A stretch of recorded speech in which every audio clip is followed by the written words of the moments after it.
Welcome aboard to this episode of the We Are Reading One Piece podcast.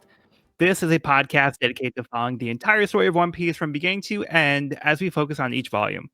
We keep the discussion spoiler-free for new fans of the series, so this is the perfect place to follow along, whether you're new to the series or just want to revisit the world of One Piece with us. This week, we will be covering the second part of Volume 63, Otohime and Tiger, which covers chapters 621 through 626. My name is Joel, and I'll be your host, and joining me today we have Sean. Hey, this is Sean, back for a bit. We have Evan. Hello. And we have Cody. Happy birthday, Joel! Happy birthday, Joel! Happy birthday, Joel! Cut that. Happy birthday to Joel! Happy birthday to Joel! I'll say between every chapter if I have to. Please don't cut it. You're gonna dox me. They don't know when we're recording. Yeah, but they'll know when it's coming out. That's how we get them. That's how we trick them. Keep them off the path. All right, so yeah, we have a full crew tonight, and it's been a little bit, but yeah, we have a pretty meaty section of the story to go through. So I am excited for this section in particular in Fishman Island. So yeah, hopefully you guys are as well. You can tell from the silence that everybody's very excited. Yep. Speechless. Oh my God. All right, so I'm just going to give us a little recap for where we left off in the story.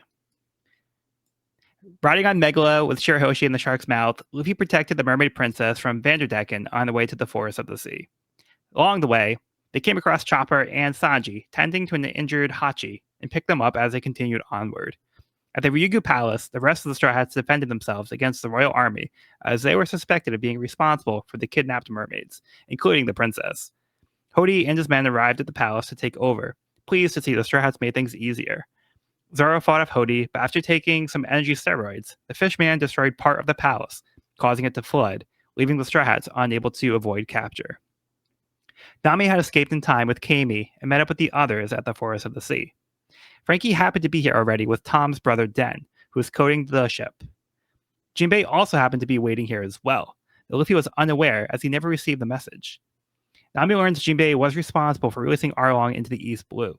Jinbei is horrified to learn about what happened to her.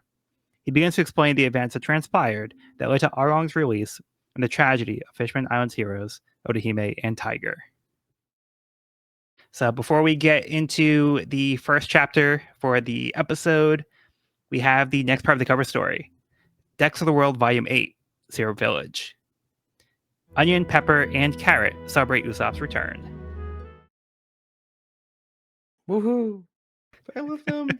Little homies are growing up. Oh, Yeah, they have like the Kobe treatment here, where they kind of just like hit puberty, and now they look a little bit older. Still pirates in training, it seems. But overall, it looks like they're doing pretty good. Yeah. Yeah, not too much else to say here, though. All right, so let's just get into the chapter itself. Chapter 621, Otohime and Tiger. Queen Otohime takes it upon herself to stop a robber in the street, making a scene as she demonstrates her compassion for the people of Fishman Island, crying as she slaps the robber while also sympathizing with his troubles. Each day, she attempts to convince her citizens to sign the petition to move to the surface and have Fishman Island rejoin the reverie. Though loved by her people, the citizens are less interested in signing her petition. Arlong antagonizes one of the royal soldiers and tries to take the petitions. Jinbei lazily tells Arlong to stop bothering his soldiers, admitting that he doesn't care about the cause, but the queen does. So he commands Arlong to return the petitions. Fisher Tiger returns after years out at sea, to the delight of both Arlong and Jinbei, having freed the slaves at Marijoa. With Fisher Tiger being wanted by the world government, the fishermen rise up and form the Sun Pirates. Okay, where to start on this one? How about we start with Otohime? Is she bipolar? Could be. Yeah. maybe. She does seem very dramatic and emotional, which I feel like we have kind of seen in Shirahoshi, which I thought was maybe just because she'd been like sheltered her whole life, but maybe it is some influence from her mother. Could be. Could be.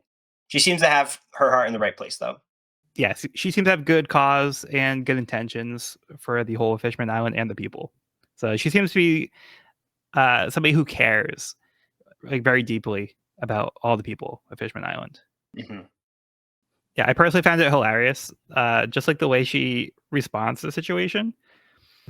So she seems to have some kind of weakened part to her body, which is why like the slapping hurts so hard because she's the one that hits somebody else and her hand hurts.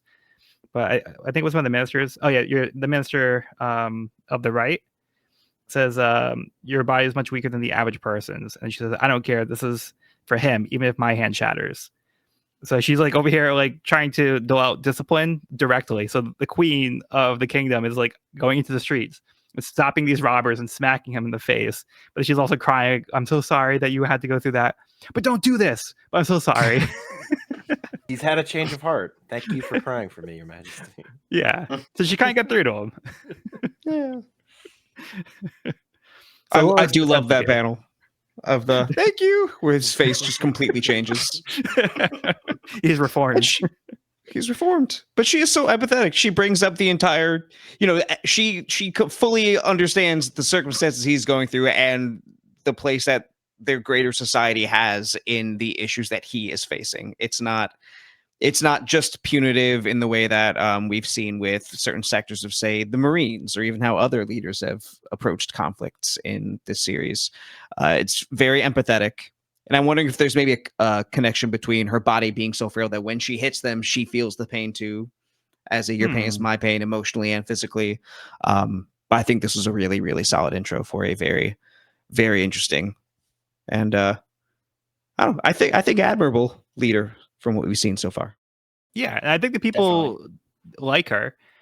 She seems to be somebody who has kind of won over the citizens of her kingdom. So I think she comes off as very likable here. Mm-hmm. And then we also see her use observation hockey. Did anybody else pick up on that? 'Cause I do think they mentioned it, but the way that she was dodging the bullets in that one panel made me think she does have observation hockey. But then they mentioned it later, and I think that confirmed it. I don't know if I caught that. Yeah, they mentioned the hockey thing somewhere. The king, I think. Okay, so it might come up a little bit later. Yeah. But yeah, they do demonstrate it in that panel here. Yeah, the bullet dodging, I didn't connect it once they brought the observation hockey up. It did not occur to me that this was an instance of that. But it doesn't seem like she's really proficient in armament hockey because otherwise her hand probably wouldn't get injured so easily. I was looking for the panel. Where's the panel where the kid has a runny nose? Was that a different chapter or was this chapter? No, it's this chapter. It's okay. Yeah, I see here.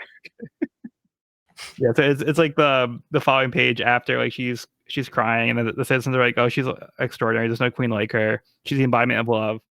All the children love her. And then like there's like this snotty nosed kid that comes up like Queen Otohime, and she looks like she just like slaps him for having a snot dripping from his nose. Yeah, she wants to correct the crime of a guy stealing. She also wants to correct the apparent crime of a kid asymmetrically nose dripping, like, which is just like, man, that is two extremes. Like, hey, symmetry is serious business, I guess. Yeah, she says, "You look like a fool with only one nostril running. If you're gonna have a runny nose, do it right." And then the one guy's like, "How touching?" The other guy's like, "Really?"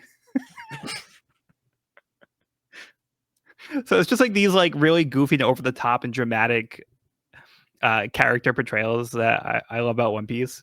Like this is like so over the top. It's like not justified at all, but it's just so funny to me. Also, kind of like how like Perona was like she like flip out at Kumasi, like if he like talked as his voice. Yeah. So things like that just kind of get me. It does do a good job of quickly showing us like how connected she is with her people and how willing she is to like go out and into the streets. And, she's not like riding on her high horse. Like she is like of the people, for the people, in the streets, interacting, communicating with. So I feel like we get that. pretty quickly in these for just a few pages. Yeah, very hands-on. Very hands-on. Yeah. Mm-hmm. So yeah, we very quickly learn about her character, get a good sense of who she is. Mhm. And then we get more of her motivations in this chapter too, because she's trying to get petitions to have Fishman Island join the rest of the world and be part of the world government. So it seems like it's not really a common sentiment among Fishman Island at this point, that a lot of them seem to be interested in this. But for her, this is her goal. And it's a way for her to have Fishmen be seen as like equals to humans. They want to be part of the rest of the world and not feel isolated in their little bubble here. So I think this is a cause that's very important to her, but it's something she's really fighting to get people to join on her side. And it's a really uphill battle. And we see people like Arlong who are actively opposed to this sentiment. And she really tries to come at it with a lot of perspective and a lot of guidance on. I'm trying to find the right way to word this.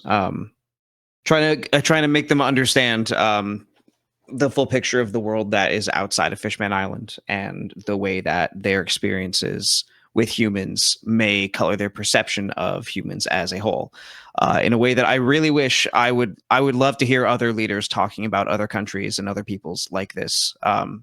It's really refreshing to hear someone bring up the fact that there's so little that she knows about the humans, and just trying to have faith in the greater world, as far as how well that ends up working out for her. There's, we will see. Right. Yeah. It's like she's very aware they're living in a bubble, like both Mhm. literally and Mhm. metaphorically, and trying to give her people an opportunity to see the rest of the world. Yeah, she just has this very progressive concept that she wants to pursue. And this is the way that she sees a path forward for fishmen to not be discriminated against, because they want to make the world a better place. And to start, you have to get to know other types of people, because when all you have around you are the same. Well, fishmen are very different. So I think they already are they have a step up above humans, because there's so much variety with fishmen, even more so than I believe humans. But in order to bridge that gap, you have to get to know each other and like have these conversations. And I feel like the humans and the fishermen are very isolated here. But Otohime doesn't want that gap. She wants to close that gap and try to work towards being part of the world. And that, Cody, I did want to point out here, because you did mention the Arlong laugh. We do see the confirmation of the shahaha. Oh yeah. So we do have it here. I totally forgotten that came up last week. Mm-hmm. So we also learned that Jinbei was part of the Neptune army. So he was a former soldier of the official army for the kingdom. So he seems to not really be super involved with Otohime's message, but he's like, well, the queen wants it, so that's good enough for me. I'm just going to do what the queen says, but I don't really care one way or the other. So we kind of see like an early Jinbei here is not really interested in the human world. He's just kind of just doing whatever his queen is expecting of him as part of the royal guard. So I think it's just interesting to see where Jinbei is now at this part of the story. You even see from his first line this chapter, when Otohime is speaking to everyone, that he's pretty cynical, saying that there's no use for what Otohime is doing. History has given them the answer of how fishmen human interactions are going to go. Very telling. Yeah. It does make you wonder if there was a part of him that there's that idealistic part of him that his experience isn't what won't allow to come to the surface, which headcanon, maybe that's a part of why he's doing this and telling Arlong to give the petitions back. But who knows? I also really love just like these 2 pages of Jinbei and Arlong, just the way that the panels are structured almost identically. Yeah. It's really cool. It's like in these 2 pages, we see their intros and kind of their opposing ideals. And then on the next page, we're introduced to Tiger, who is kind of like the link between them. Yeah, good point. You know, it's kind of like where their ideas merge is Tiger. And they're both loyal like followers and look up to Tiger seemingly. Yeah, so Tiger seems to have an influence on the country as well. So it seems like Otohime is an influential figure. Tiger is another influential figure. He's had an impact on the world as a whole. But in particular, he's kind of a hero in Fishman Island.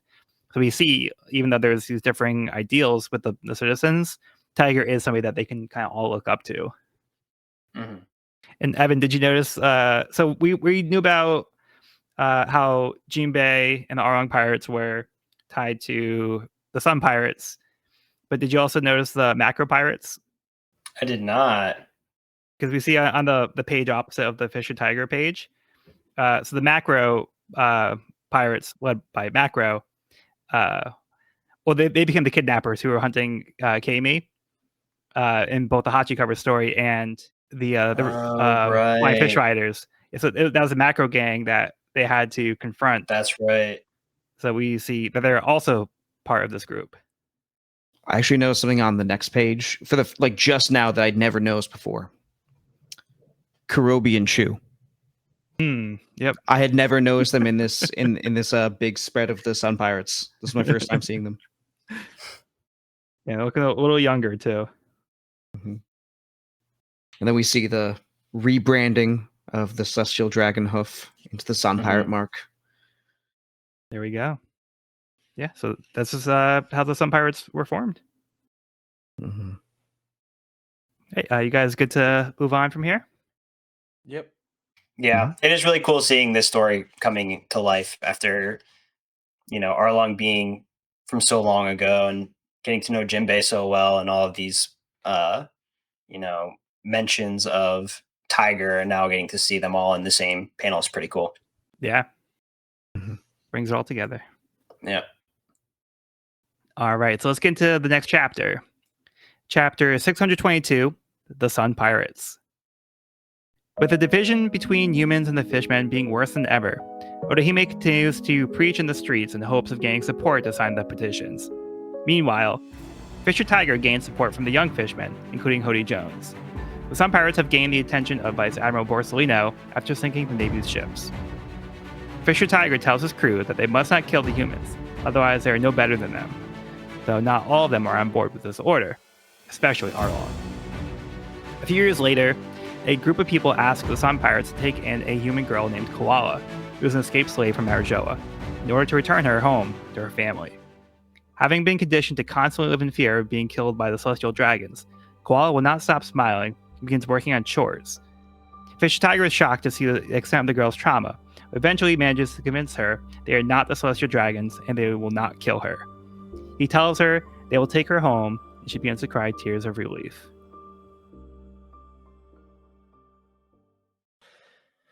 Oh boy. Hey, how about we start with Sean? I do not like that Fisher Tiger forcibly rebranded her. That is a fucked up, wrong thing for him to do. I don't care what his reasoning was. Oh, it'll help her blend in more. He held a child down and branded her again, despite whatever she may have, like, her wishes or not, whatever. For that, he will never truly be a hero to me and will always be a fucking kind of a fucking asshole. Okay, that's fair. This is at the same time, this is one of the problems I have with this arc. Okay. At the same time, though, having the hoof of the celestial dragon will always kind of make her a target. So what they should have done is have him explain that to her, or what Oda should have had done is, but it's very clearly not the case that she was like, "Oh, I understand, I accept this. It will make me safer." It shows her shocked and terrified face, and then her body falling to the ground from pain. So he did not give her an option. He did not explain to her that this will help her more in the long run. He forced it upon her. And for that, he will never truly. I'm not saying he's a horrendous monster to the level of a slaver, but he will never. He was what he did here was wrong. He forced a choice on her that, like, it's really that simple. Yeah, and at the end of the day, he is still a pirate. Yeah. So he's not a purely good person. and he is a great character. Yeah. There's a horrific thing to have to go through, but she's already gone through a horrific experience, and she's clearly been traumatized. So even after the branding, she gets up and she apologizes for passing out. And Tiger's shocked to see, even after that, like she's not breaking. And he kind of like that really like sinks into for him that like they really did a number on this poor girl, and he's trying to just get it through to her that they're not here to harm her and they want to help her. And Except by for the this end of the time we just chapter, did harm you, but aside from that. yeah, but they aren't going to kill her, and they're not trying to like abuse her or take advantage of her. They just want to bring her home, and by the end of the chapter, it does sink in. I get it. I'm never stepping back from. We just got to abuse you one more time, and then no more abuse. Okay. I think that's understandable. Yeah. Do you guys have any thoughts on that? I mean, I factually agree with what Sean said. That was he branded her without her consenting to it, which is pretty fucked up. His lack of care about that, it makes me wonder how much this might feed into stuff that comes to light in the next chapter. Not necessarily intent to harm her, but his lack of hesitation to do so. Mhm. I don't know, just a thought that came to me just now. I could see that as well. Yeah, and it's probably somewhere in the middle. Because I do think that he believes it will help her overcome it in the same way that it helped the Sun Pirates in a way overcome it, that brand. But at the same time, like Sean said, she didn't ask for it. So, but she also didn't ask to be taken slave and be put through that torturous experience too. So she's True. really kind of at the whim of everybody around her. So she doesn't have her own agency. And that's the position in the life she's had to this point. And that's what makes this whole thing really tragic, in my opinion. So just like the way that we're introduced to this character, she almost isn't like fully there because she's afraid to let this mask slip because she has to put on this presentation in an attempt to try to appease the people who are in charge. So she's just used to the authority doing whatever they want, and she just has to go on with it and hope that they don't kill her. Just like the way she drops down and sinks into doing the chores and she's apologizing. So she's like, oh, like, please don't hit me again. I'm sorry. And she's like scrubbing to try to like win over the fishmen. So it is really heartbreaking to see her in this condition. oh yeah, the I won't cry no matter what. Please don't kill me. That panel broke me on this reread. Yeah. I was just weeping in my apartment. That one fucked me up. Yeah. Yeah. And Jinbei is trying to understand her. So this, for me, is a moment where Jinbei is starting to also see humans a little differently, where he's trying to understand where she came from, and he's asking, are you afraid of us? And she admits, yes, but I wanted to see my mother, so I gathered the courage to come on the ship. So she's still scared for her life, and she doesn't really trust these pirates. And then she responds further, if I stop working, you might kill me, right? But I'll make myself useful, so please don't kill me. And GB is really surprised to see this reaction. And he's seeing the humans are afraid, like the humans are afraid of them. So like the fishmen used to being kind of persecuted and they're afraid of humans. And now he's kind of seeing the flip side where there's this human child who's deathly afraid of the fishmen. So this, I think for him is a little eye-opening to see this experience. Yeah. I think something that really sells this whole point to the reader is Oda's depiction of the young girl, like her, like that, like plastered on smile. Like Joel said, you said she's wearing a mask. And I feel like the way it's depicted throughout this chapter, like you really see the like glazed over eyes and like that forced smile.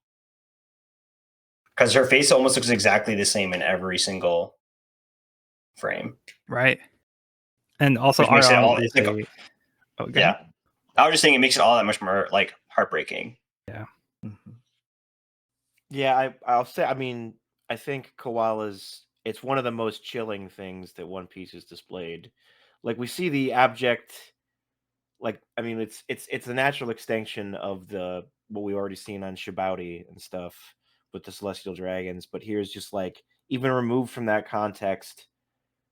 Even when the slave master isn't around, the conditioning is still so deep that it's just like it's a level of like terror that you like is almost immaterial at this point. Like Yeah.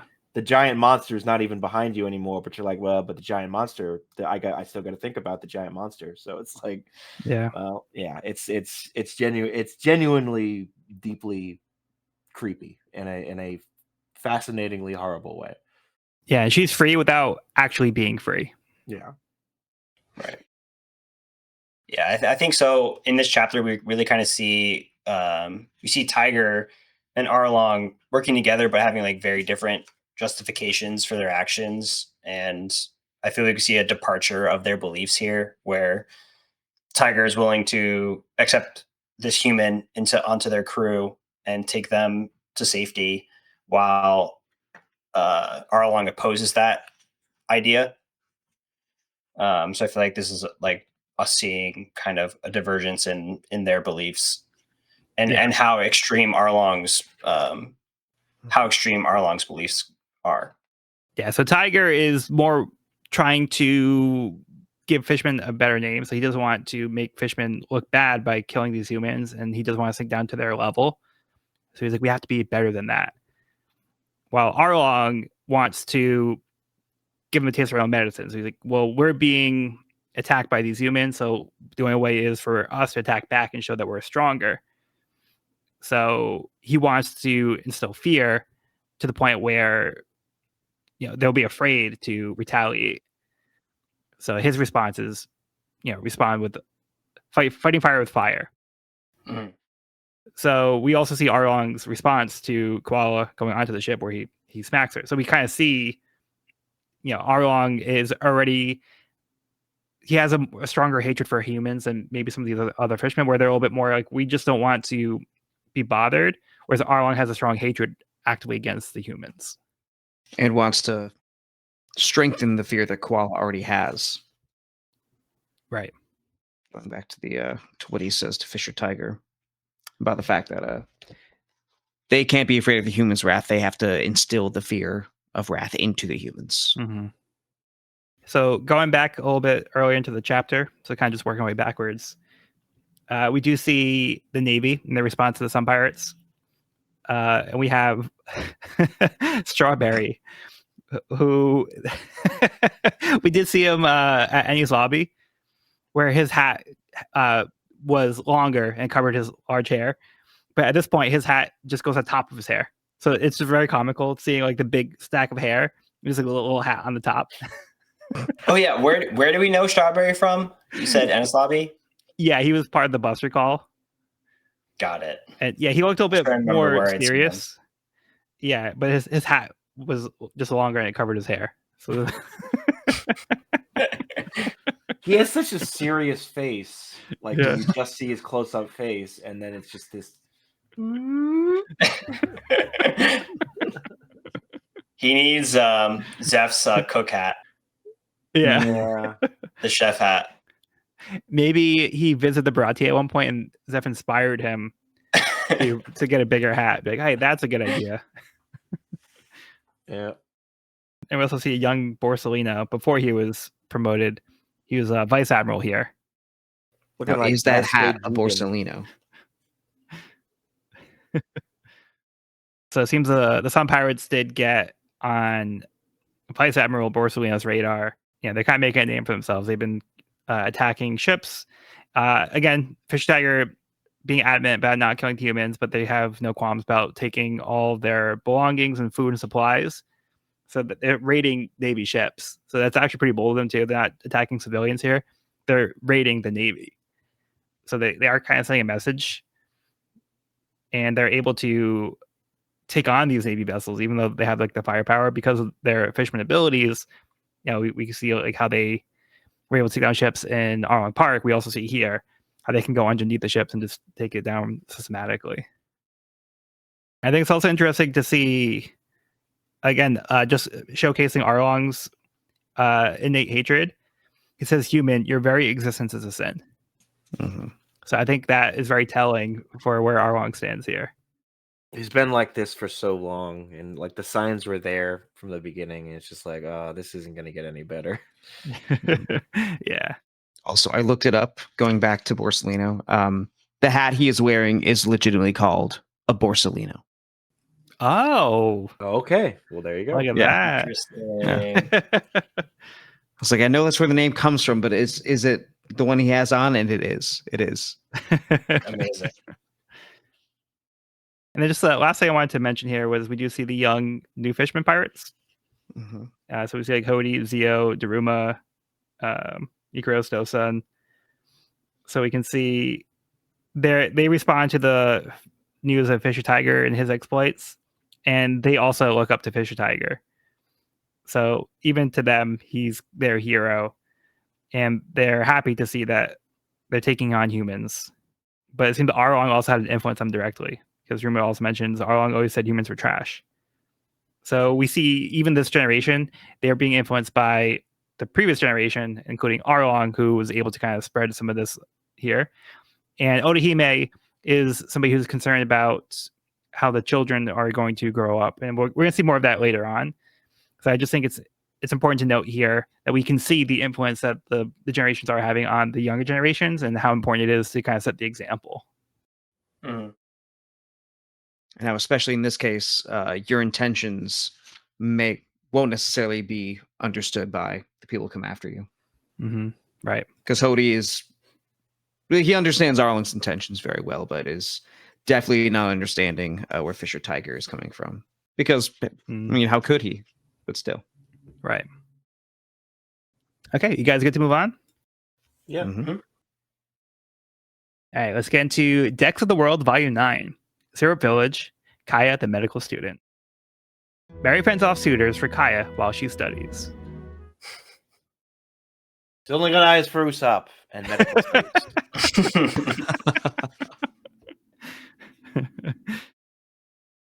But it seems she's doing well. It's good to see that she's pursuing her dream. Indeed. Okay, I'd love to see her and Chopper meet up someday and trade. Yeah. Notes, so. There you go. All right, so let's get into the chapter. Chapter 623, Fisher Tiger the Pirate. The Sun Pirates obtain an eternal log post for Koala's home. Most of the crew have grown fond of Koala, though Arlong continues to not trust the human. Jimmy talks with the girl, trying to better understand what they can do to bring fishmen and humans closer together. After their adventure together, the Sun Pirates arrive at Koala's home island. As the crew says farewell, she promises to tell everyone that the fishmen are good people. Tiger leaves Koala with her family. The humans look on warily. As Tiger makes his way back to the ship, he's surrounded by the Navy. The people who had asked Tiger to take Koala home reported to the Navy that he'd be coming here. On the ship, the Sun Pirates hear a gunshot from the direction the captain went, then realize they are surrounded by the Navy. Tiger is shot, but he manages to fight his way through the Navy soldiers while the rest of his crew abandon their ship and take control of one of their vessels. The pirates try to tend to their dying captain, but the only blood on the ship to give him is human blood. He refuses the human blood, admitting that he was taken as a slave before he escaped and cannot forgive humans despite attempting to do better.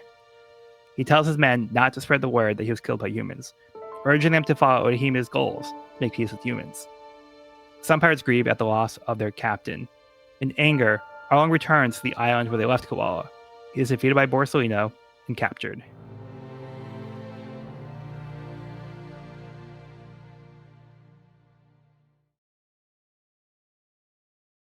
Well, the cycle of hatred goes on. Mm-hmm. Yeah. It was hard to watch this unfold. Yeah, this is a rough one.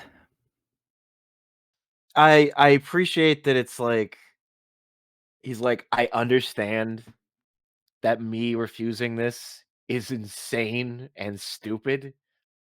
It's just like he dies because he's just like he irrationally dies and he knows that, but he just can't change. It's too late. Which is Yeah. not uncommon in this series where we've seen people die Yeah. for what they believe in. Yeah. And it's just something that he can't bring himself to overcome. And Cody had alluded to this previously. Cody, did you want to touch upon this further? I guess, yeah. I guess piggybacking off of Sean, I think it's fitting that his reason for dying is irrational, just as his hatred for humans is irrational, and he understands the irrationality of both those things. And I'm still not sure I'm 100% solidified in my feelings on this, but I wonder if that hatred it was part of him giving himself permission to brand koala, or at least not giving it a second thought in the moment. Well, Joel said earlier, and it was a good point that I just like. Oh yeah, it seems so obvious that it didn't even. Sorry, I'm kind of interrupting you, Cody, but Oh, you're good. when Joel was just like, well, he is a pirate. I was like, oh yeah, he is. Like we talk about these characters for so long that we forget they are engaged in piracy. They are actively robbers and thieves, like who regularly like. It's like, oh, I guess okay. Like And sometimes it is Yeah, but- easy to forget that, yeah. especially the way There's that's also- portrayed in the story. Yeah. I There's don't know also if I- no non-violent way of branding somebody. You know, it's like I just was like, why didn't he ask her first? Yeah. Not did he? Yeah, but Yeah. we've covered this. And it's like, oh, because he's a pirate, because he's just like, oh, whatever. He didn't immediately connect that, and like I agree with Cody, and that like, yeah, maybe that was part of it. It was just like, I want to protect you, human, but I also, part of me doesn't really view you as worthy. I don't know. Now, just quickly, I also just wonder, even if he asked, I don't know if she would feel like she's in a position to say no. Yeah, I feel like so. Would be nice to get the consent. It's the effect of trying. It's like, Yeah. Mm-hmm. yeah. No, I And totally get you're it. right. You're right that she also might feel conditioned to be like, "I'll do whatever you say," but it's just that one little extra inch. But Mhm. it's Yeah. but yeah. I It's feel holding complicated. things stuff because also like that's the effect he wanted to have.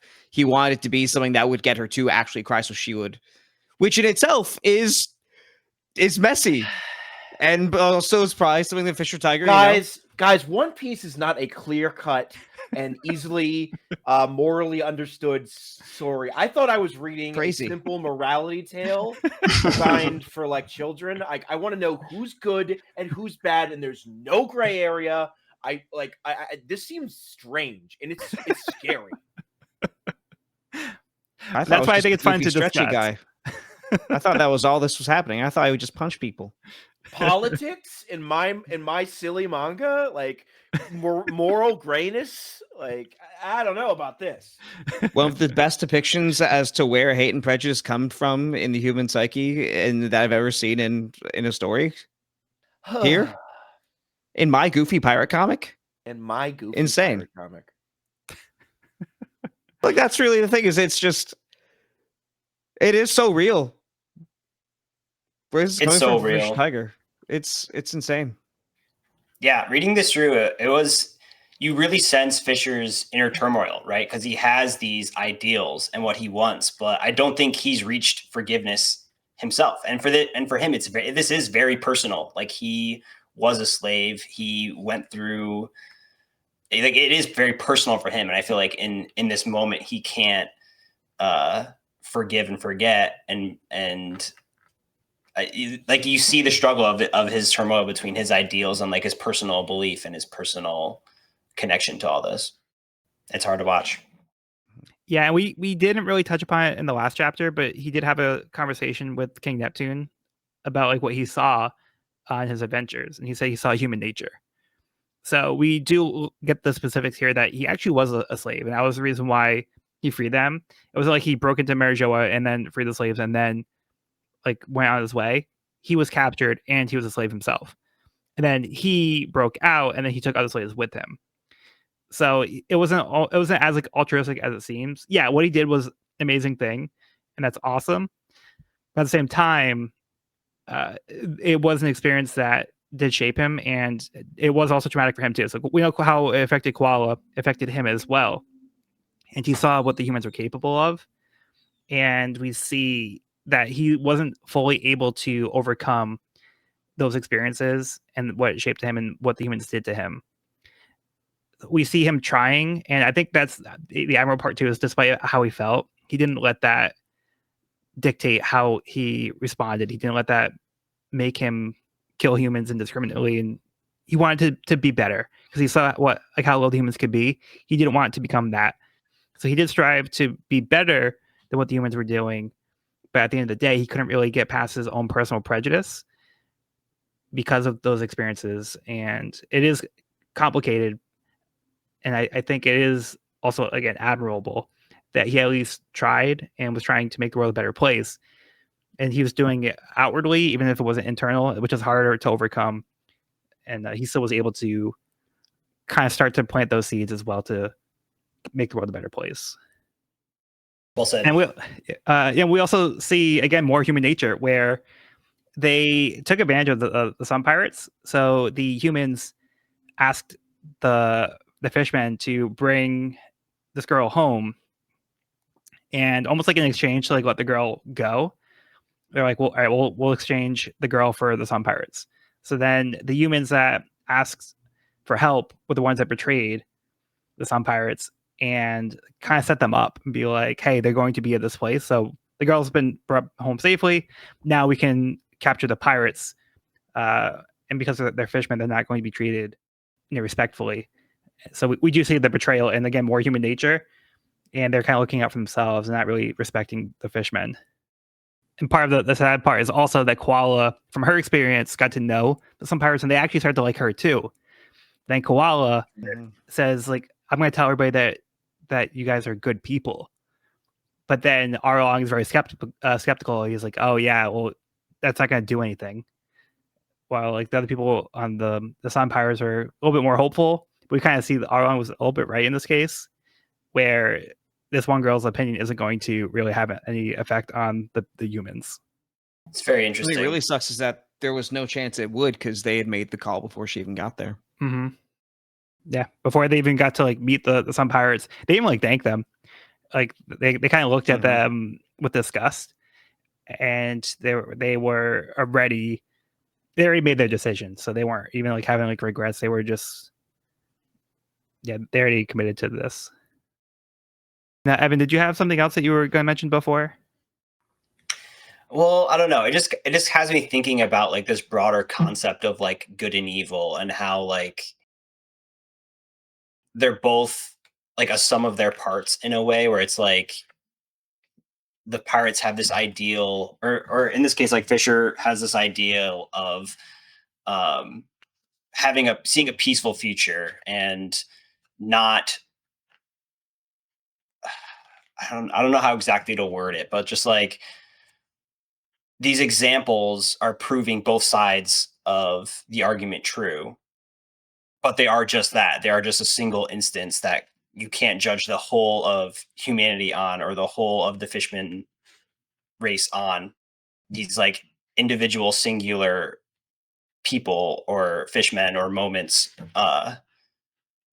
It's just an interesting concept because it's like we're kind of like it's cool that we have both Fisher, Arlong, and Jembe who are all kind of pursuing the same thing but at from different directions, and they have different ways of going about different justifications of what they are trying to achieve, which is freedom for their people. And you see like almost three different extremes between them. I don't know. I'm kind of losing my train of thought, but I think it is an interesting concept of how like you can't judge. It feels like Snap's judgments are being made based off of single instances instead of like the whole. You know what I mean? Yeah, and I think you're making a good point, and I get what you're saying. I think this is actually helpful because we do see different spectrums just from the characters in this chapter. So we see, fishmen on one side, we have like fishmen on the other side, we have humans on one side, humans on the other side, So we can see that you can't just make a blanket statement and say all humans are this or all fishmen are this, because we can see examples specifically in this chapter. And I also like that we see more of Jinbei trying to connect with Koala specifically. So he has conversations where he's trying to learn from her. So he says, "Metahumans seem to fear us." And he says, "Is it because we're pirates? Is that why they're afraid of us?" And then Koala says, "Because they don't know anything." And then Otohime, we see also, there's like a little flashback panel here where Jinbei's reflecting back. She says, "We still know very little about them. Do you fear what you don't understand?" So then it's kind of like Jinbei is starting to put the pieces together, whereas like maybe we just need to get to know each other. It could just be as simple as giving each other a chance and showing that we're more alike than we're different. And I really like seeing the wheels start turning for Jinbei and the conversations he's having, and he's kind of connecting the dots with what Otohime was saying. So I think he's really starting to see the full picture, and it really is coming from his interactions with Koala, which kind of proves her point too. Is like where you have to get to know each other, because we don't know each other, and that's why we fear each other.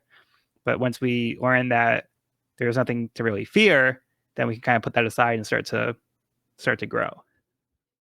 Yeah, and for Arlong and Tiger, it's like the struggle to look past their own ideals or their own personal connection.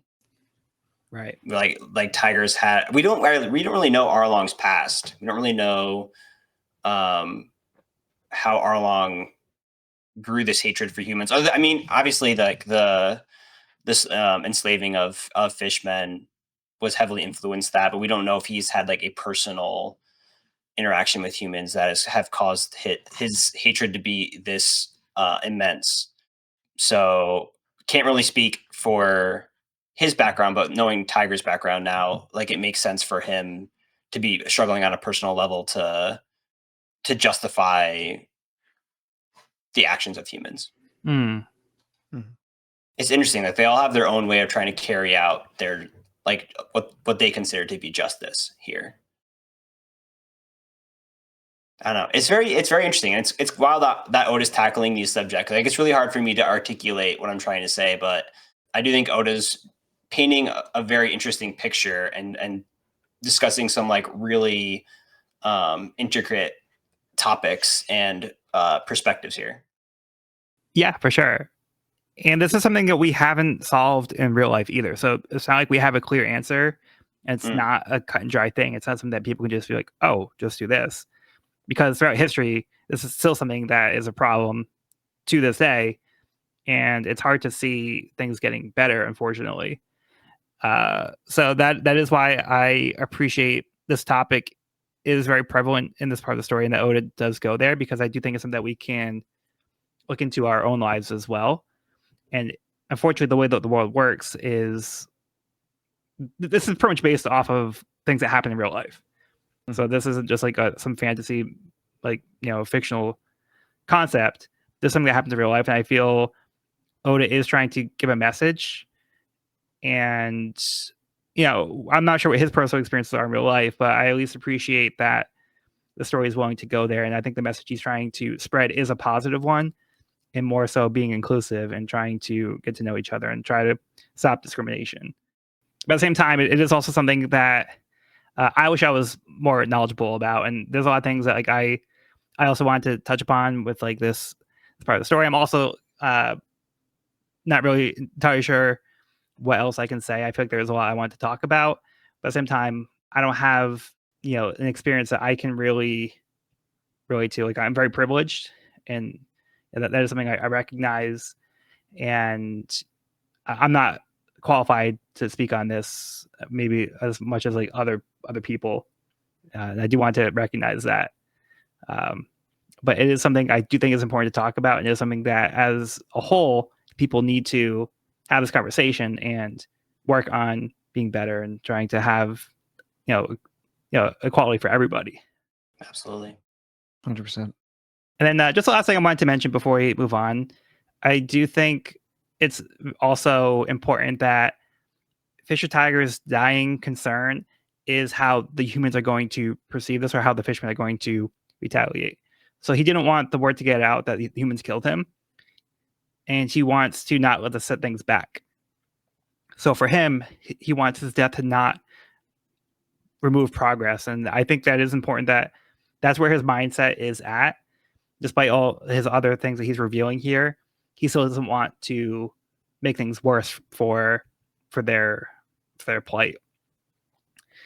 So yeah, I just respect that he's still trying to use his death as a way to not make things worse for the fishmen.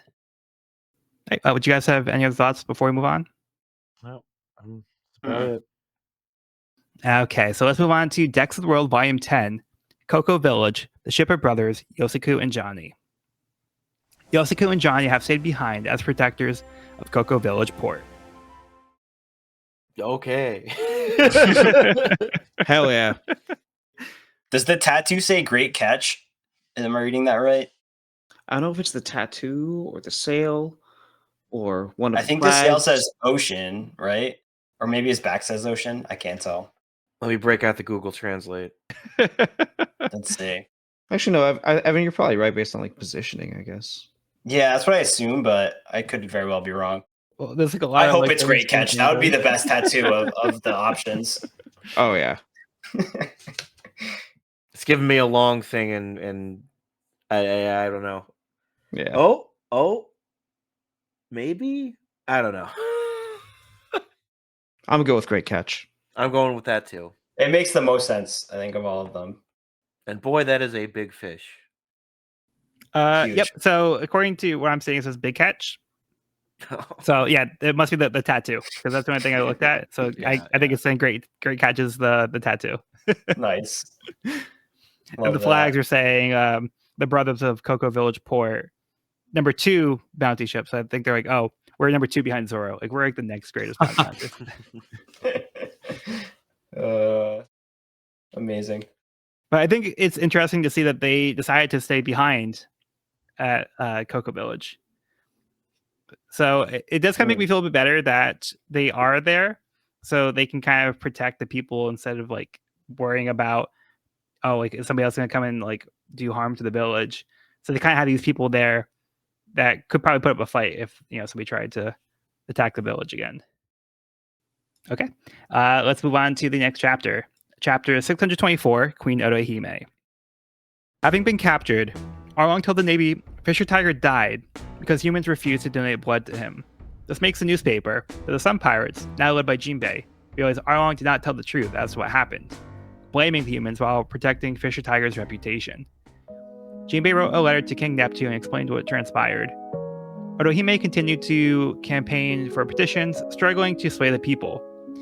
Discouraged, she had too much to drink and poured her heart out over a public transmission, pleading with the people. Jinbei receives an offer to join the warlords. He decides to accept, in the hopes that this will be a step towards achieving peace with humans and pardon the members of his crew that had no choice but to become pirates. Unfortunately, this pardon also included Arlong. Now free, Arlong sees this as an opportunity to reform the Arlong pirates. He taunts Jinbei, telling him that if he wants to stop him, you have to kill him. Reluctantly, Jinbei ultimately lets him go after trying to beat some sense into him. He is conflicted and feels guilty, but his crew assures him that they'll have to stop Arlong if he ends up going on a rampage against the Navy. At Fishman Island, the Border Patrol reports that a Celestial Dragon is arriving.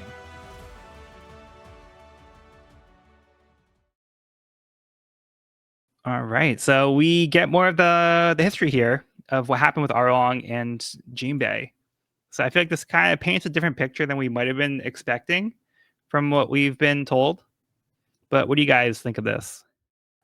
I mean, it feels more like a separation than a Jinbei, like allowing him to go leave and wreak havoc. You know, it felt they more parted ways than granted permission one way or the other. You know, Yeah, it makes it feel less deliberate than it may have been portrayed previously.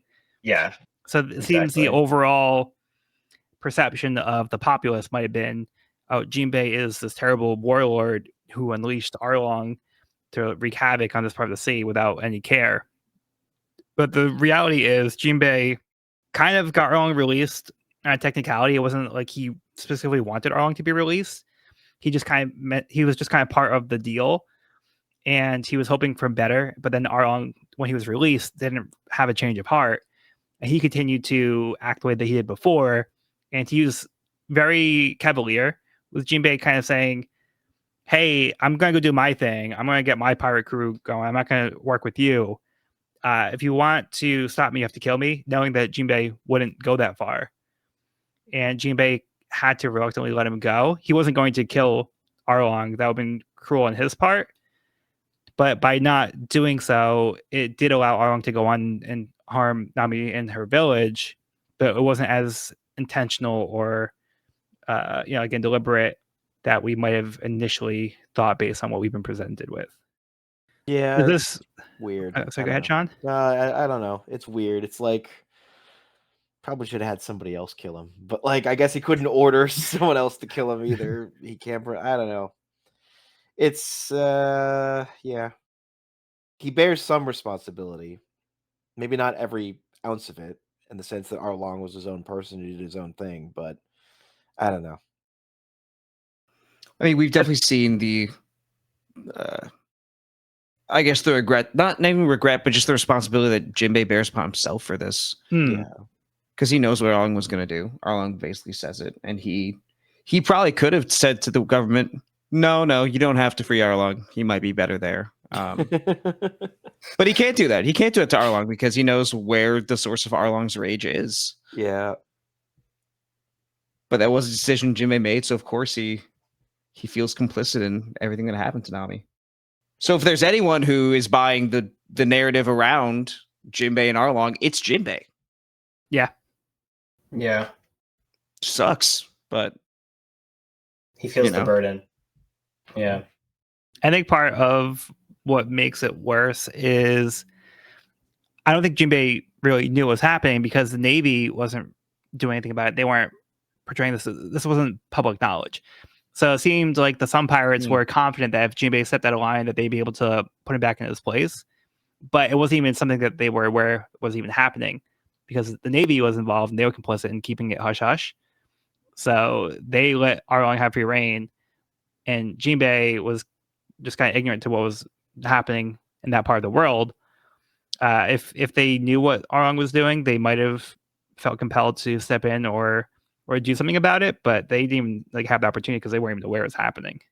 I mean, I think it's hard to say that Jinbei had no idea what Arlong was going to do, and I think that Arlong also recognized that and gave Jinbei an opportunity to stop him here at their departure. He literally says, "If you want to stop me, you got to kill me right now," and squares up to him. And they do scrap, but I don't see Jinbei killing somebody in cold blood here. Yeah. Another complicated situation. But Jinbei being the more honorable type, we do see that he sent the letter to Neptune to explain what really happened. So he still at least wanted to let the kingdom know the situation. Arlong kind of did do what Fisher Tiger wanted and didn't blame the. Well, I guess he did blame the humans, but he didn't give the truth as to what happened. But he did kind of portray it in a way that made it seem like it was the humans' fault. And this could actually be the reason why it's illegal for fishmen to donate blood to humans, because it's like, hey, the humans refuse to do this for us, so we're not going to do it for them. So this could have been the catalyst and the reason why they actually put that law into place. Yeah, I don't think that Arlong necessarily respected Tiger's final wishes. No. He definitely used that as fuel to flame his fire. Fuel for his fire. Yeah, I meant more so in the way that he didn't tell the truth of what happened, but he kind of twisted it in a way that made it worse. Right. Yeah, yeah, absolutely. I just think that in general, it wasn't really honoring Tiger's dying wish. Right. The spirit of it. Mm-hmm. Technically, yeah, he didn't tell the truth. He didn't release the facts that Tiger asked to keep hidden. Yeah. But he definitely did spin it in a way that I don't think Tiger would have appreciated. Yeah. So what do you guys think of the section with Otohime. So we see that she's still trying to diligently get these petitions. She's still working hard to make progress towards joining the humans. And then we kind of see she's a little desperate, and things aren't really going very well on that front. It's just heartbreaking to see people take their petitions back. Yeah. Mhm. Yeah. To see the progress that she has made literally go backwards. Yeah. Yeah, it's really tough to see all the effort she's putting into it, and she's even like trying to educate the children on the human world.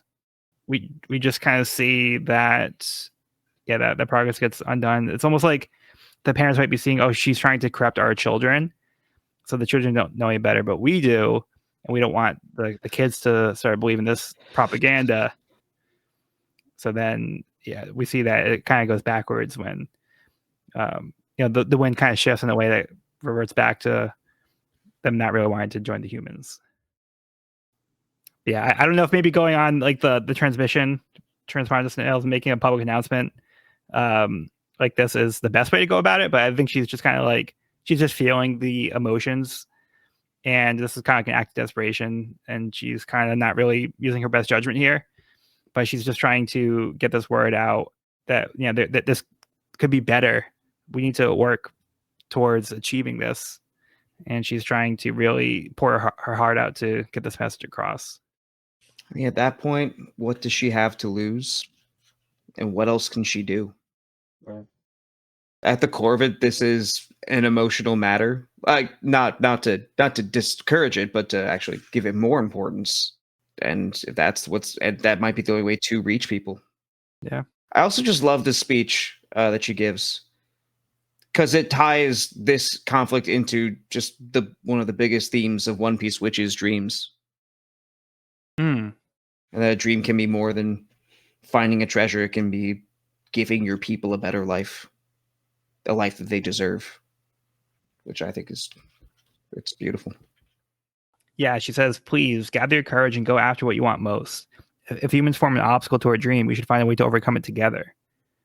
So she is trying to get that message of unity and working towards something, and not letting setbacks get in the way, and keep striving and pushing towards those dreams.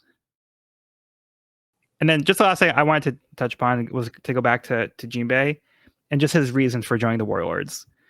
So part of his motivation was to see this as a way to maybe improve the human-fishman relations. So his justification is also meant to be, this one I think is kind of like altruistic. He's making something that is a change that could be a development towards that goal that both Fisher Tiger and Otohime were working for. So he could be one to kind of help that to move forward. Which I think adds to his feelings on the matter in the present moment regarding Arlong. All right. Well, are we good to move on to the next chapter? Mm-hmm. Jinbei, his strength is mythic. Such a good line. Like, damn, that's a really badass way to describe Jinbei. Nice. I love that. All right. So let's move on to Decks of the World, Volume 11, Baratier Remodeling. Zeph reads the paper reporting that the Straw Hats returned in front of the now upgraded Baratier. This man put the up in upgrade.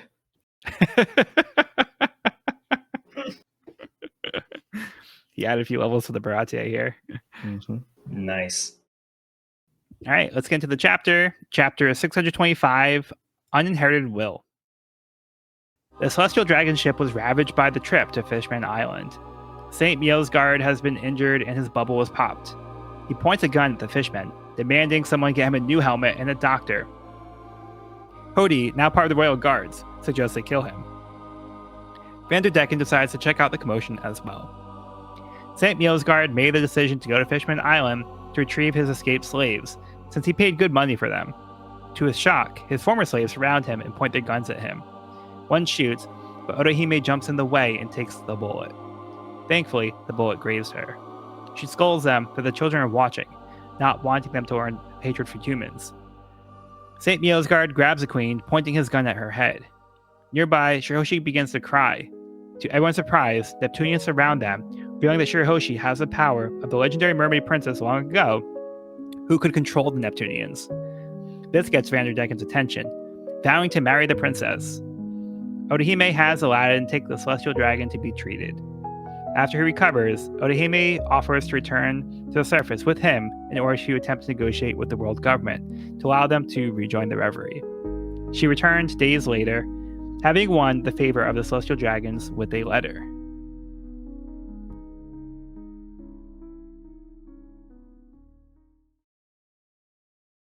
Huh. All right, so do you guys want to start with the interaction with the celestial dragon? Yeah, this doesn't change my opinion of celestial dragons. Really?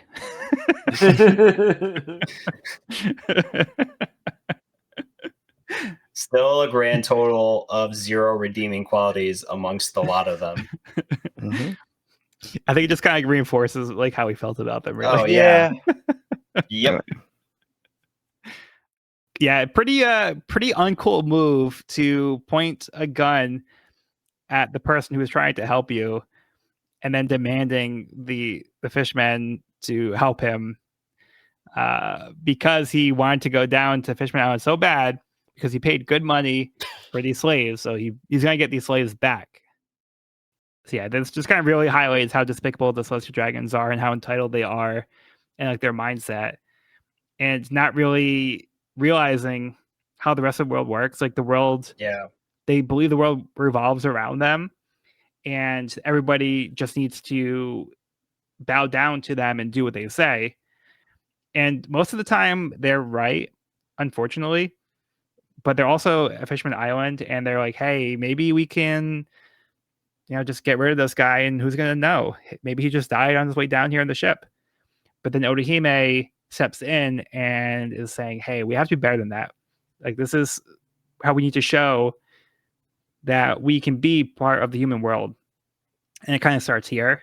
But then Mielsgard takes advantage of her situation, and yeah, so we see how that kind of plays out here. I think this sequence is perfectly placed after everything we just see with Fisher Tiger. Yeah. And seeing everything with Jinbei learning from the interactions with Koala and broadening his understanding of humanity. And in some cases, like the Peel and Koala's Island, having some of his suspicions reconfirmed. But that question that Joel posed of, do we just have to learn about each other? Do we just have to listen and be kind to each other?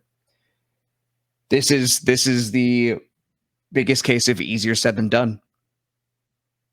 Because if the Neptunians hadn't intervened, then Miosgard would have killed Otohime. Mm-hmm. Yeah, really his biggest ally, like in the situation, the only person that was actually standing up for him. Yeah. And that's the person he targeted. And she was really putting her entire dream on the line even by doing that. Yeah, in her life as well. Yeah.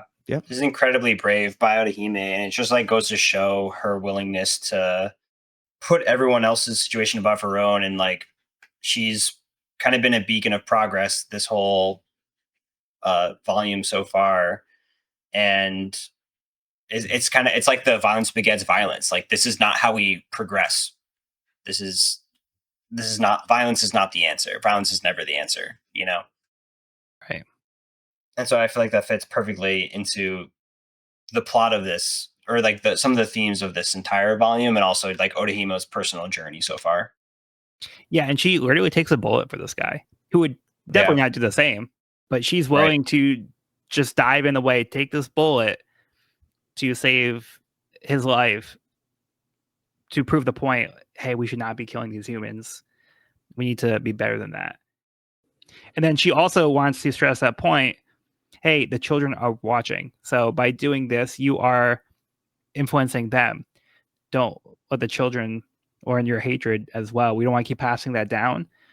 So I had mentioned that before. This is part of Otohime's agenda, is to start with the children and have them not learn these bad habits or these bad intentions, and to learn this hatred.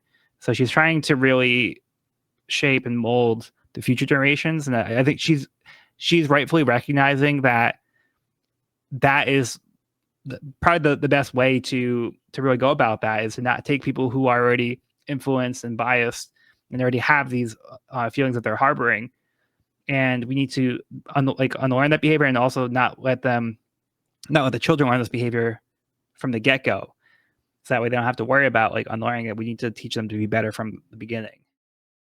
I think that's one of, in my opinion, the best things about the way Oda presents this whole thing. The fact that it is intergenerational. Yeah. And that is the key to all of it. And I think there's an overall theme of the series too, about the next generation and how important it is for the next generation. A lot of this is passing the torch. Even with like Whitebeard and how he was saying my time is already past, but it's about looking at the next generation and shaping them. They're the ones who are going to shape the future. And I think that's just a very important message that we've been seeing and recognizing like, hey, we've already had our time. Now it's time for the next generation to have their time. That's a really good point. Yeah. I feel super relevant to Tiger as well when he was saying, I feel like that was kind of his vision for the future. But in those final moments, he was saying like, but I personally can't do this right now. Kind of like, right. He's like, I have my own demons, but like he did want that for the future generations and the future, just like the general future for Fishman and humankind. Definitely. And what do you guys think of this development that Otohime has a special power? Shirahoshi? Oh, I'm sorry. Yeah, Shirahoshi. Did I say Otohime? Yeah. Shirahoshi. Yeah, so what do you think about Shirahoshi having the special power? This is so sick. I love this panel when the Neptunians show up. So cool. They just appear out of nowhere. Yeah, and that really also helps the Celestial Dragon put things into perspective as well. Like, hey, maybe you're not the most powerful thing around.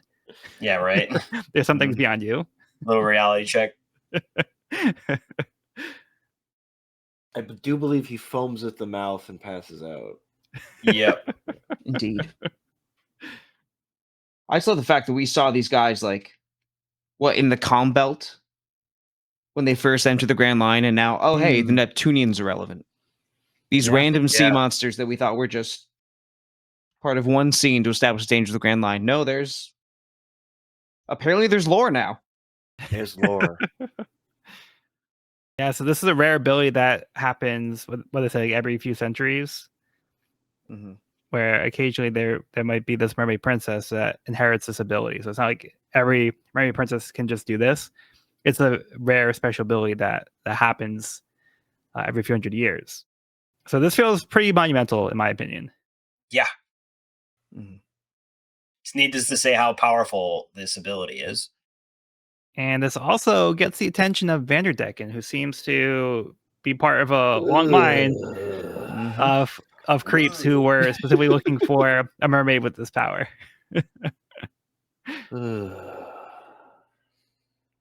Just the worst. Just the worst. It gets even cringier next chapter. Oh God. It really does. Yeah, I like at least like one of the members of his crew like acknowledges like, hey, the princess is only a kid, so you can't really marry right now. He's like, yeah, there's kind of a problem, isn't it? He didn't really think about that. A little bit, yeah. It's a problem. It's like I can work with this. But then lastly, we do end on a more hopeful note at the end of the chapter. So Otohime does go to the surface, and she does take a big chance because the Celestial Dragon could capture her and be like, hey, look, I just found this new slave. I can just put in my fish tank up in my aquarium at home. But it seems she does kind of win over the Celestial Dragon in some form, because she returns with a letter where she did receive like a recommendation from them, and the fact that she returned at all says a lot, because they could have, like I said, just kept her and not returned her. But yeah, they do let her return home safely. I want to see the conversation they had. Being a fly on the wall of that is like, what the hell? I wonder how many times Otohime had to slap the Celestial Dragon to get her point across. Oh, I want to see that. Yeah. Fuck the conversation. I want to see that. It's like basically like the robber situation, just like applying to the Celestial Dragon. Nah, if she did that, she would have been killed on the spot. I feel like so, but yeah. All right. Well, are we good to move on to the last chapter for the volume? Yep. All right. So before we get into the chapter, we do have the next part of the cover story, Decks of the World, Volume 12. Bratier, Joint Desert Ship, Sister Monkfish. The Bratier has expanded with an underwater desert ship. Hey, good for Patty. Yeah. This thing looks sweet. The like 360 open seating. Oh, looks sweet. I would eat there. It looks pretty cool. It looks like you have to take a little submarine type thing to go into the desert mouth, and then you probably disembark from there. Yeah, it's pretty sweet. Go to an entirely separate facility just for dessert. It's like, okay. It's that good. It's that It good. is Yeah. that good. I also like how the ship like mildly resents like an angler fish with the Mm. Yeah. little light hanging down. It's very good. Very good. I like that. Good design. Okay. Although So dessert doesn't have the second E. It does on Pat. Wait. On the ship. Oh. Oh, yeah. Oh yeah. Which is it's understandable. To me, it's just like, oh hey, I never noticed that before. I like to imagine Patty just forgot to put that there. Now it's too late, and they're like, Yeah. "Oh, shit." I would, yeah. I think that makes sense. Yeah. That's hilarious. All right. So let's finish up with the last chapter for the volume. Chapter 626, Neptune Brothers. Vanderdecken's subordinates report that there is a treasure in Ryugu Palace called the Tamate Box, which contains something that can age the princess up. Eager to marry the princess as soon as possible, they plot to steal the treasure. Otohime presents to the citizens the letter she receives, which expresses that one of the world nobles believes in the friendship between humans and fishmen. They can gather the necessary petitions, they can join their reverie. The petitions begin pouring in, as the citizens are now eager to support her cause. Otohime meets with her sons and explains Shirahoshi has a power that only comes once every few centuries, where a mermaid can summon Neptunians. The legend says that someone will come to guide the mermaid to use her power for good. But in the wrong hands, the power can be very destructive. She instructs the boys to protect their sister. At the plaza, someone sabotaged the petitions, setting them on fire. Otohime sent the guards to put out the fire. During the commotion, she was shot. Concerned, her children run to her side. While Shirahoshi was distracted, Vanderdecken was able to place his hand on the princess, marking her with his ability, before being chased off by a soldier. With her dying words, Otohime tells her children not to hate the person who killed her. As Shirahoshi begins to cry, Ryoboshi and Manboshi sing and dance to distract her, while Fukaboshi promises to his mother that he'll gather the signatures again and become a great warrior to protect their sister. Oh, the pinky promise. It hurts. Yeah. Yeah, this one is tragic. Still heartbreaking. Even though we knew it was coming, it was still heartbreaking. Yeah, just see the way it plays out for sure. Yeah. All right, so let's start from the top. So Vanderdecken heard of this treasure in the Tamate Box. So it kind of solves the problem that he had where Shirahoshi was a child. So it's like, hey, let's just feed her this thing that's going to age her up. So now I can marry her right away. I don't have to wait. So he's taking grooming to a whole new level. Yep. And Gross. he's trying to marry the princess because he's impatient. He just wants to marry because he feels he has this right and this entitlement because like this has been what his family's been trying to achieve for generations. Gross. Then we also see the way that he was able to get his hand on Shirahoshi to mark her, because that was a question that I had previously. It was like, how did he even mark her before to target her? Right. Because we know that he had to make contact. And now we see he kind of took advantage of this commotion when she was out in public, and he was just able to kind of slip in and just touch her, and then like that was it. Now she has to live in fear for years after this. What a despicable guy. No wonder he doesn't have any friends. At the end of this little segment, he says, time to write the invitations for the wedding. Oh, I don't have any friends. You're certainly not making any more. No homie. wonder, you Nope. psycho. Truly shocked to learn that. Yeah, he's kind of right up there with like Absalom for a contender for like worst character in the series. Yeah. Yeah. Absalon, Spandam, and this sleazeball. guy Spandam. just all in a Yeah. one Yeah. room together. It's just like The unholy the trinity. pure incel energy. Yeah. Then we do see that things are looking a little bit more hopeful when Otohime starts to actually gather signatures. So by having this letter, she's giving the people hope and like, hey, there is a chance that we could do this. And then the petitions start coming in. So we do see her efforts start to pay off finally after all this time and all the work she's been putting into it. We're starting to see people are starting to support her cause. And we see that maybe there's more people who want this than maybe they were willing to admit before. It's like, hey, maybe this is something that we can achieve. So let's actually try to work towards being with humans. I have a theory. Okay. And it's mostly based off because we have not met a single celestial dragon worth remembering. Like, they've all been just absolutely terrible people. And so I find it hard to believe that she's found a celestial dragon that was willing to like sign off on this. So I think my theory was that potentially she had faked this in order to maybe have her people like take this more seriously.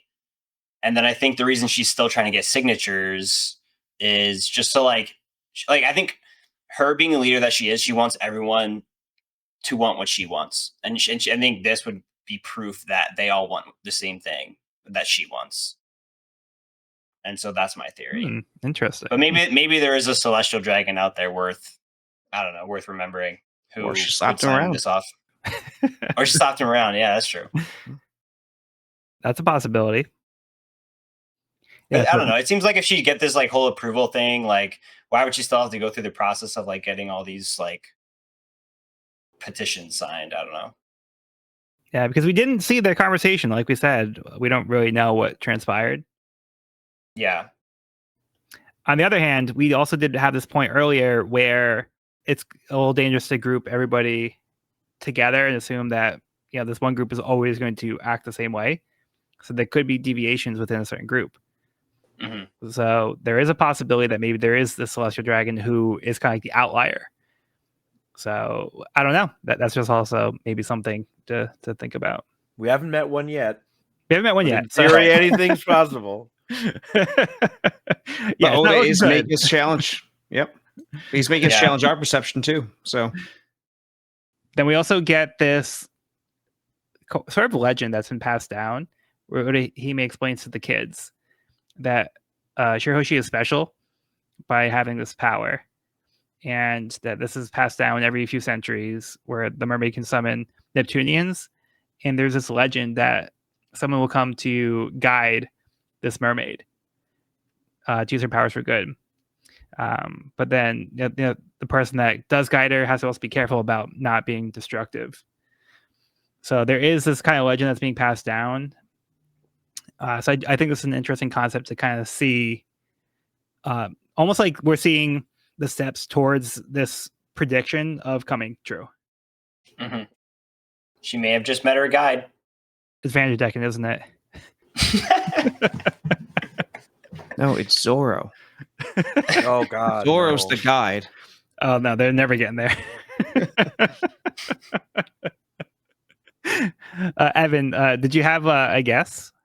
I mean, based on our current the current timeline with Luffy seeming to guide Shirahoshi out of the castle, where she's never going to meet a guide if she's locked up in her room for the rest of her life. And we know it's not Vanderdecken because it specifically says to use her powers for good, and we know that Vanderdecken would not help her use her powers for good. All right, fair enough. So I'm curious if perhaps it is one of our Straw Hats currently leading Shirahoshi on a small venture. Okay. Or maybe Jembe. Okay, that's also a good guess. So you think it's something from outside the Christian Island? Yeah, I'm thinking it might be current company in the in the real timeline. Okay. Okay. What about Madame Charlie's prediction? Do you think that ties into this in some form as well?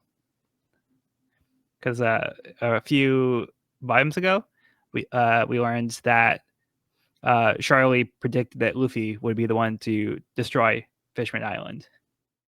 Uh-oh. Oh, right. Mm-hmm. Man, it's been a while. I mean, it's gotta Wait a be. minute. It's gotta be all connected. But do you think Luffy's like going to? Do you think Luffy would be a guide for good in this case, or do you think if he is a guide, then like is it a bad thing? It's better than Vanderdecken, but that's not a high bar. I mean, I definitely think Yeah. I definitely think Luffy's intentions are good, and the fact that he leaves a wake of destruction behind him is just kind of happenstance. I don't think it's his intent to leave almost every island he's left completely changed from when he arrived. But I do think that it's making the world a better place. Okay. So we'll see if that trend continues or not. Yeah, and then we end the chapter on another gut punch. So just like the way this plays out is like pretty horrifying because like we see the petitions are actually burning, and then everybody's so focused on the petitions that they take their eyes off of Otohime, and just like hearing the bang, seeing the blood drop, and then seeing the panel where Otohime kind of looks down, we can see like the blood start to cover her clothes. Yeah, it just really hits hard just seeing the way this plays out, and it's so tragic that she's finally seeing the progress of her efforts, and now her life is being cut tragically short, unnecessarily. She's killed here, and even kind of like Fisher Tiger, where like even in her dying moments, she's trying to focus on how to best influence and how she wants to still, even in death, kind of work towards that progress and not let this death be a step backwards. She says, whoever did this, don't hold hatred in your heart and stay strong.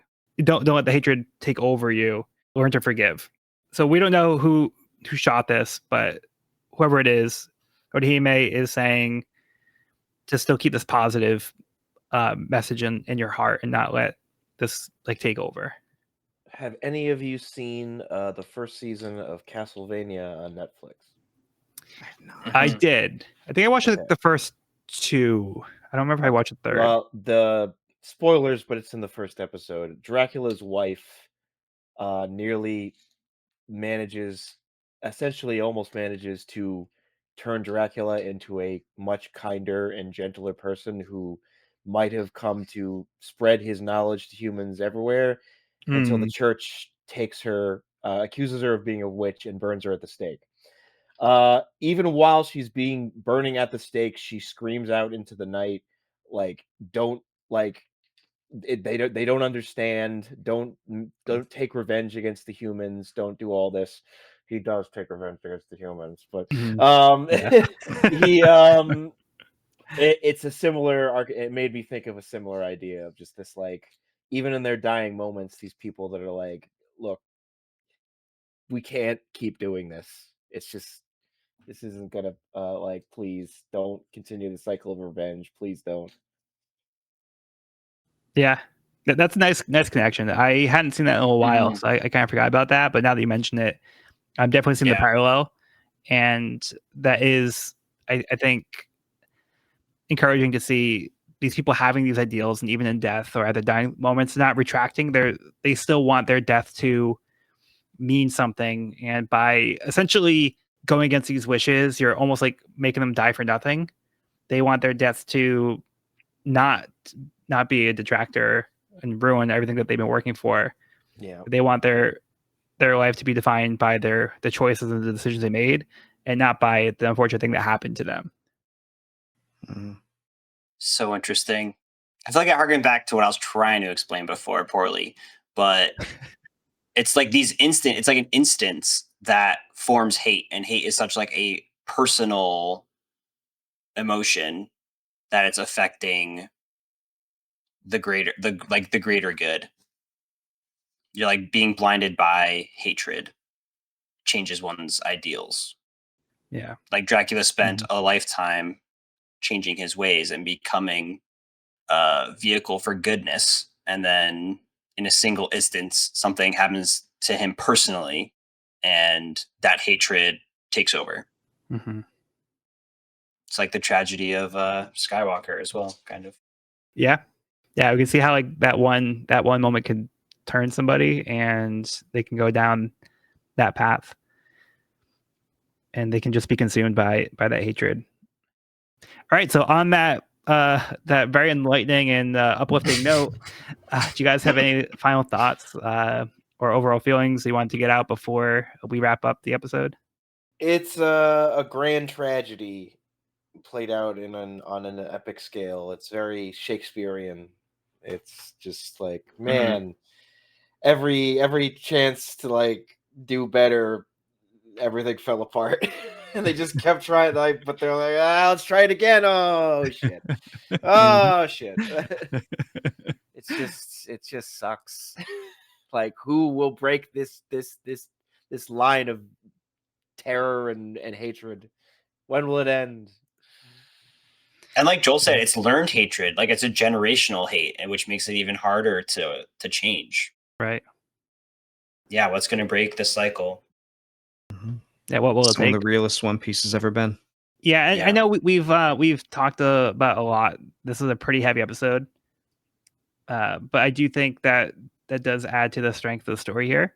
And I almost kind of feel like it's hard to do justice in this format because there's so many things to talk about, so many little moments, and we can't talk about every single panel and every single piece of dialogue. So just reading through this volume, I do think there's also a lot of little moments here and there that really do a good job the way that Oda tells the story about showing these characters and their ideals and developing like these histories. There's a lot of development that happened. A lot of these are characters that we haven't even seen, but I think Oda's done a really masterful job establishing so much and really starting to unpack a lot of this history that we've been seeing. And again, tying back to like Arlong Park, and we can see like the seeds that were planted there and how much really went into that. And it makes Arlong Park even more deep when you look at it from this perspective too. Yeah. So Arlong Park is really one of the strongest arcs in the entire series, and now I feel like it's even strengthening even further from from what we learned here. But yeah, I just feel like it's hard to justify and get out all the thoughts for something so complicated, and like how much ground Oda covered and how well he developed these scenes. There's a lot of little moments. I really think this is something that really benefits from reading it yourself and seeing it, experiencing it, because you can really get the whole picture, and Oda does a really awesome job about getting this content out there with characters that we know well. Mm-hmm. Like they're not just like he's not handling this subject with like some isolated characters that we just met. These are characters that we've known, some of them from the beginning, and some of them are more recent, but we still are very invested in their character. And so I feel like we have a special relationship with these characters as this story is unfolding. Has a lot of depth, like you said. Yeah. All right. Well, that will conclude this week's episode of the We Are Reading One Piece podcast. You can find this episode wherever podcasts are found at We're Reading One Piece podcast.buzzsprout.com or on our YouTube channel at We're Reading One Piece. This is a spoiler-free channel up to where we have recorded the podcast. If you're new to the series, you can visit the channel there. You can also find me and this podcast on my YouTube channel at Power King Codex for more One Piece content. If you have any questions, comments, or feedback, you can reach us at we'rereadingonepiece@gmail.com. We love to hear from listeners, so if you're enjoying the show, or if you have any suggestions on how we can make it better, let us know. Next episode, we'll be starting Volume 64, 100,000 versus 10. I've been Joel, and I've been joined by Sean. This has been Sean. Evan. Thanks for listening. And Cody. Happy birthday again, Joel. You're the best. Thank you for putting this podcast together in the first place. It's always great. You're the best, homie. Happy birthday. Thank you. All right. Well, be sure to bring along all of your hopes and dreams, and we'll see you on the next episode. Soon we will look upon the real sun. Don't give in to hate.